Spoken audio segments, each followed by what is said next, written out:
22वां बाब। फिर उसने मुझे बलौर की तरह चमकता हुआ आबे हयात का एक दरिया दिखाया जो खुदा और बर्रे के तख्त से निकलकर उस शहर की सड़क के बीच में बहता था, और दरिया के वार पार जिंदगी का दरख्त था।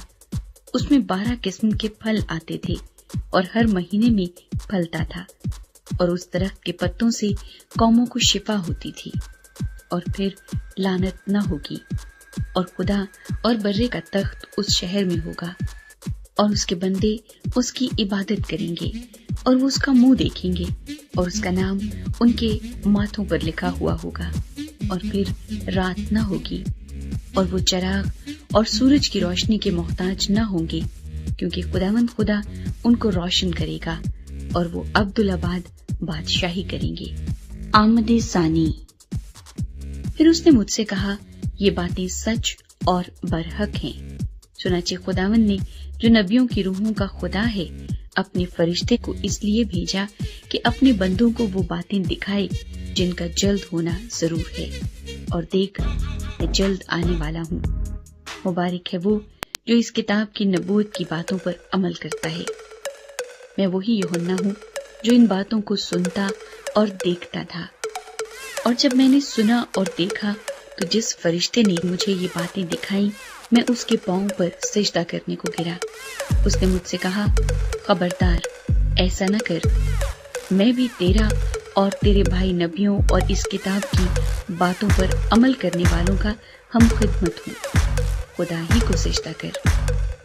फिर उसने मुझसे कहा, इस किताब की नबूवत की बातों को पोशीदा न रख, क्योंकि वक्त नजदीक है। जो बुराई करता है वो बुराई ही करता जाए, और जो नजिस है वो नजिस ही होता जाए, और जो रास्तबाज है वो रास्तबाजी ही करता जाए, और जो पाक है वो पाक ही होता जाए। देख, मैं जल्द आने वाला हूँ, और हर एक के काम के मुआफिक देने के लिए अजर मेरे पास है। मैं अल्फा और ओमेगा, अव्वल व आखिर, इब्तिदा और इंतहा हूँ। मुबारक है वो जो अपने जामे धोते हैं, क्योंकि जिंदगी के दरख्त के पास आने का इख्तियार पाएंगे, और उन दरवाजों से शहर में दाखिल होंगे। मगर कुत्ते और जादूगर और हरामकार और खूनी और बुत परस्त और झूठी बात का हर एक पसंद करने और घड़ने वाला बाहर रहेगा। मुझ यीशु ने अपना फरिश्ता इसलिए भेजा कि कलीसियाओं के बारे में तुम्हारे आगे इन बातों की गवाही दे। मैं दाऊद की असल व नस्ल और सुबह का चमकता हुआ सितारा हूँ।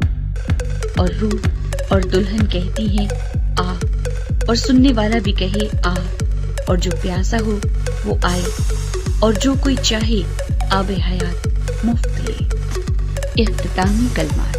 मैं हर एक आदमी के आगे जो इस किताब की नबूवत की बातें सुनता है गवाही देता हूँ कि अगर कोई आदमी उनमें कुछ बढ़ाए, तो खुदा इस किताब में लिखी हुई आफतें उस पर नाजिल करेगा, और अगर कोई इस नबूवत की किताब की बातों में से कुछ निकाल डाले, तो खुदा उस जिंदगी के दरख्त और मुकद्दस शहर में से, जिनका इस किताब में जिक्र है, उसका हिस्सा निकाल डालेगा। जो इन बातों की गवाही देता है वो ये कहता है कि बेशक मैं जल्द आने वाला हूँ। आमीन। ऐ खुदावंद यीशु, आ। खुदावंद यीशु का फजल मुकद्दसों के साथ रहे। आमीन।